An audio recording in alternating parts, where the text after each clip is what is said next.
লক্ষ্মীপুরে সকাল 7:26 ঘটে গেল এক মর্মান্তিক ঘটনা। দেখেন, একটি মা তার বাচ্চাকে স্কুলে যাওয়ার জন্য উঠিয়ে দিচ্ছে একটি অটোতে। এই যে অটোতে অলরেডি মেয়েটা ঢুকছে, মা কিন্তু দাঁড়িয়ে আছে, হয়তোবা কুশল বিনিময় করতেছে ড্রাইভারের সঙ্গে। ওকে ওই স্কুলে নিয়ে দিবেন, একটু ভালো করে পৌঁছে দিবেন আপনি। টাকা পয়সা হয়তোবা মেয়ের কাছে দিয়ে দিছে। দেখেন, মা কিন্তু ওইখান থেকে বুঝাই দিয়ে ড্রাইভারকে উঠে দিচ্ছে। ওই যে দেখেন, একটি ট্রাক আসতেছে। এই যে দেখেন, এই যে অ্যাক্সিডেন্টটা কীভাবে হয়েছে দেখছেন, একদম পিছাই বহুত দূর থেকে একদম নিয়ে আসছে, অ্যাক্সিডেন্ট করছে পুরোটাই। মানে এই রোডে আসার কোনো দরকারই ছিল না।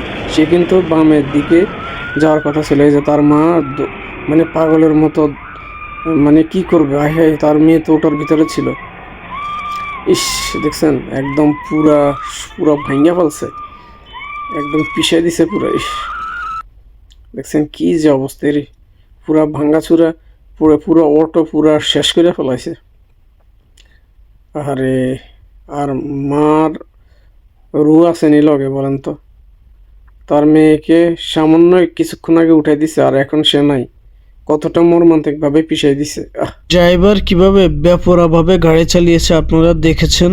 ড্রাইভারের কিন্তু বামে দিয়ে যাওয়ার কথা ছিল, ডানে আসার কোনো প্রশ্নই ছিল না। হয়তোবা ড্রাইভার মাতাল ছিল।